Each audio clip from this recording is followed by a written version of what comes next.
Welcome to the Depth Dive. Today we're setting our sights on low Earth orbit, or ILEO. Yeah, specifically focusing on a company called Satellite Alliance, Inc. Exactly. We've been digging into two key documents they've put out. Their Mar1 deck.pdf, that's like their investor pitch deck, and their 2023 annual report. And our mission today really is to cut through the corporate speak and figure out what their actual vision is for commercial space. Especially this idea they keep mentioning, the golden age of LEO. We want to pull out the most important bits for you, the listener. And right off the bat, what jumps out from these documents is the context they're painting. They really believe we're on the cusp of something big in LEO. They don't see themselves operating in isolation. Not at all. They point to a couple of things driving this expected boom. One is anticipating a potentially friendlier regulatory scene. They specifically mention the Trump administration, possibly meaning fewer restrictions, more incentives. Okay, so that's their read on the potential policy side. Right. And then alongside that, you've got the sheer force of private sector innovation, highlighting figures like Elon Musk and his approach as, game changers. It really sets a stage for a company with, let's say, significant ambitions. Absolutely. And you see that reflected right in their core belief statement. They actually state all people should have access to space, empowering humankind to shape the future. That's quite a statement. It really is. It's broad, aspirational. And their mission follows that, to accelerate agile and affordable commercial space operations, connecting people, innovation, and technology. So connecting the dots, basically. Pretty much. And the vision goes even wider. Forge an ecosystem that delivers disruptive air and space capabilities to improve Earth and interplanetary life. So yeah, they're thinking beyond just, putting satellites up. Definitely thinking big picture. They even have this mantra, unleashing human ingenuity and discovery. Okay, so ambitious vision. Let's get practical. What problems are they actually trying to solve? What are the gaps they see right now? Well, they flag a couple of main issues. First, they argue the whole drone and space industry, as it stands, is a bit messy, lacks structure, organization, Okay. and they think this fragmentation actually holds back investment and makes it harder to efficiently deliver products and services. It's kind of like having a mating ingredient scattered everywhere, but no central kitchen or recipe. That's a good way to put it. So inefficiency and lack of coordination. What else? The other big one is aimed more at the smaller players, the micro and small satellite businesses. They talk about the real struggles these companies face. Like what specifically? Things like just getting funding in the first place, obviously, but also high costs, limitations on how much payload you can actually fit, power constraints on these small sats, and, they often don't last that long up there. Right, shorter operational lifespans. Exactly. And then there's the whole launch situation. A lot of them rely on ride shares. Which sounds economical, but But it means less control, right? You don't always get to pick the exact timing or the precise orbit you want. You're kind of hitching a ride. got it. So they see these things really holding back the small satellite market. Okay, so that's the problem set. What's their solution? How does Satellite Alliance plan to fix this and, ride this golden age of LEO wave? Their core idea is basically to be that missing infrastructure, to build this comprehensive ecosystem. Think of it like a central hub, Okay. connecting the tech providers, the people building the drones and satellites, with the customers who need those services, and crucially, with the investors who can fund it all. So they're the matchmaker, the facilitator. In a big way, yeah. They want to be the framework that holds it together and makes those connections happen smoothly. And that ties into their business model, which seems very ecosystem focused, not just like launching their own stuff. Exactly right. It's built around memberships. They have different tiers for different groups, the general market, suppliers, and the satellite businesses themselves. And what did these memberships get you? Access, mainly. Access to their network, industry events, maybe shared resources like testing facilities, joint marketing efforts, even technical advice. They actually mention having 4,903 member subscriptions already, which is pretty substantial. And they've got a goal to have over 2,500 member businesses in their portfolio by 2026. Wow. Okay. So a decent existing base and ambitious growth targets there. And revenue isn't just from those membership fees, right? They seem to have a lot of different streams planned. Oh, yeah. It's quite diverse. They talk about actively helping members find mission funding, then there's sponsorship and advertising sales, and this is interesting. They're thinking about putting branding literally on the hardware. Satellites, fuel tanks, ground gear, even the team's jackets. Huh. Like space age product placement? Kinda. Plus, they plan to host investor presentations, manage sales and marketing for their member satellite services, run their own space drone operations. So they'll have their own operational side, too. Seems like it. Uh-huh. And also launch and flight operations, providing education and info services, and selling satellite data, things like ground images, weather data from different altitudes. That branding idea is definitely catchy. So let's circle back to this golden age of LEO. What does Satellite Alliance actually see happening? What does this boom look like in their documents? Well, they trace it back to those drivers we mentioned. Policy shifts and private sector push. They expect a big uptick across several areas. Because, Satellite communications, obviously, getting more advanced, more widespread. Space tourism, they think that's really going to take off. literally, In-orbit manufacturing becoming a real thing. yeah. And just a lot more science being done up there, taking advantage of the space environment. So activity across multiple fronts, and what's fueling it technologically and economically, in their view? They point specifically to AI becoming more integrated, general tech advancements making space cheaper and easier to access, falling costs for actually building and launching satellites. Yeah. Launch costs have come down dramatically. Right, and just this huge global demand for connectivity.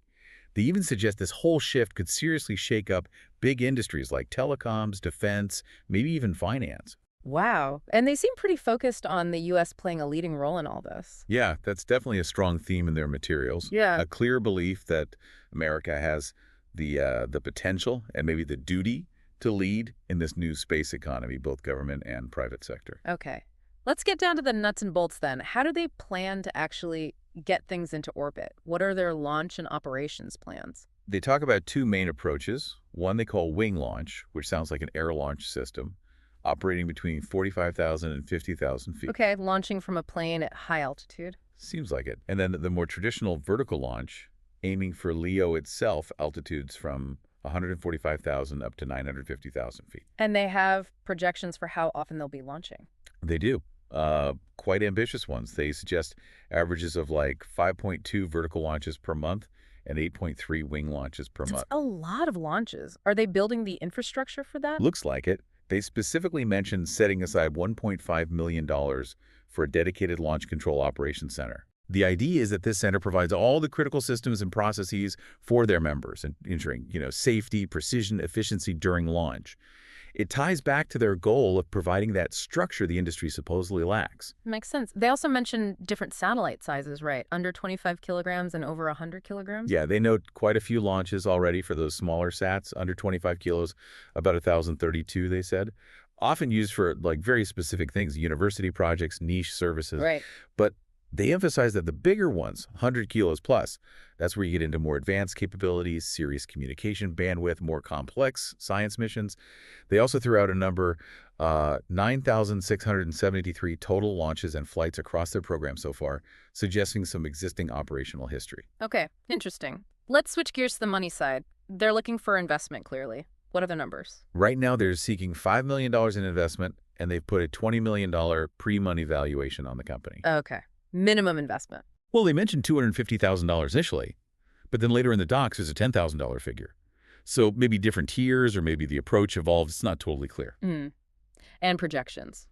Revenue growth. Oh yeah, pretty steep projections from 2025 out to 2030. Significant percentage growth forecasts each year. And profitability. What are the margins looking like in their forecast? They're projecting consistently strong margins, 67% gross profit margin and a 50% EBITDA margin, pretty much flat across that whole 2025-2030 period. 50% EBITDA margin is quite high. It is ambitious, yeah.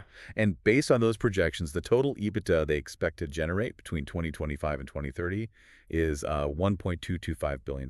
Wow. Which, if you relate it back to that initial $5 million ask, leads them to calculate this potential ROI based on EBITDA of 24,500%.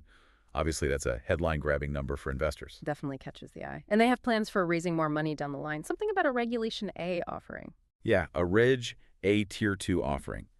For listeners, that's a way for companies to raise money from the general public. Kind of like a mini IPO, but with somewhat simpler rules. Okay. They're planning that for Q3 2025, aiming to raise another $15 million. And the main purpose for that funding is developing their AI software further, working with a company called Versus AI. AI keeps popping up. It does. They also break down how the initial $5 million would be used, some for AI tech, a chunk for hiring sales staff, and the largest portion for operations and that launch control center. So AI is clearly central to their strategy. Okay, who are the people actually running this show? Who's on the leadership team?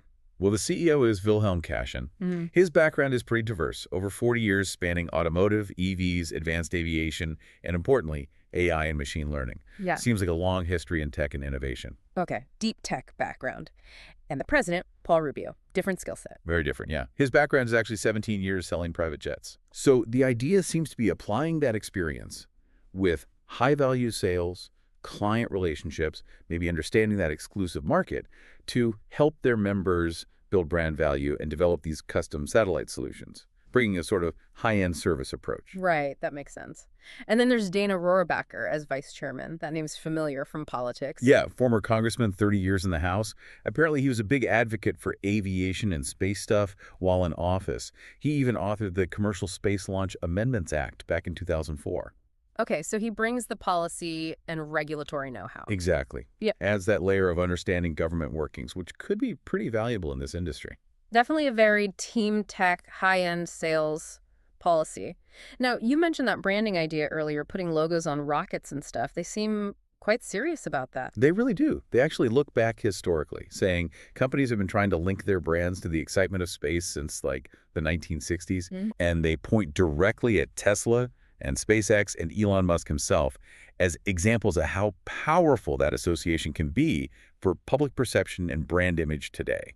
So they see a real marketing opportunity there for their members. Yeah, basically arguing that branding missions, branding the hardware, it elevates the company, taps into that, aspirational feeling about space and gets eyeballs.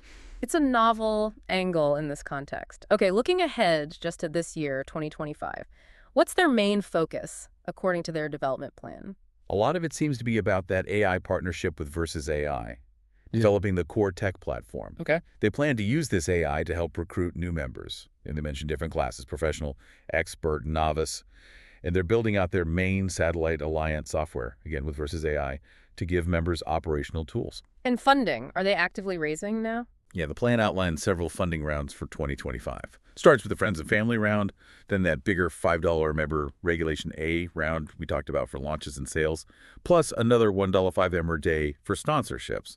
And they're also targeting government funding around $12.5 million. So hitting multiple funding avenues this year.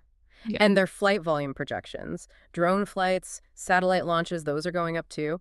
Yeah, the charts show pretty steady growth forecast from 2025 through 2030 for both commercial drone flights and successful satellite launches happening via their system.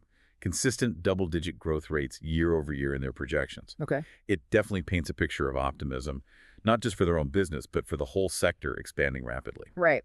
So let's try and wrap this up. The picture Satellite Alliance paints is one of, well, explosive growth coming to low Earth orbit, their golden age of LEO. And they want to be right in the middle of it, acting as this essential ecosystem provider, connecting all the pieces, tech, clients, money. Yeah, making it affordable, accessible, using their platform, their business model, the leadership team's varied background, this focus on AI. It points to them wanting to be a major shaper of this new space economy. They definitely see this as a key moment where private companies, maybe helped by supportive policy, can really unlock LEO's potential. That's the core message, democratizing space access, essentially, through their integrated approach. Okay, so here's the final thought we want to leave with you, the listener. We've heard Satellite Alliance's ambitious vision, seen their projections. Thinking about all that, what do you think are the biggest hurdles they and the industry face in actually realizing this golden age? Yeah, what are the real make or break factors? Will it be regulations keeping pace? Or maybe some unexpected tech breakthrough changes everything? Or what about global competition? How does that play into it? There's certainly a lot to think about as we watch this next chapter in space unfold.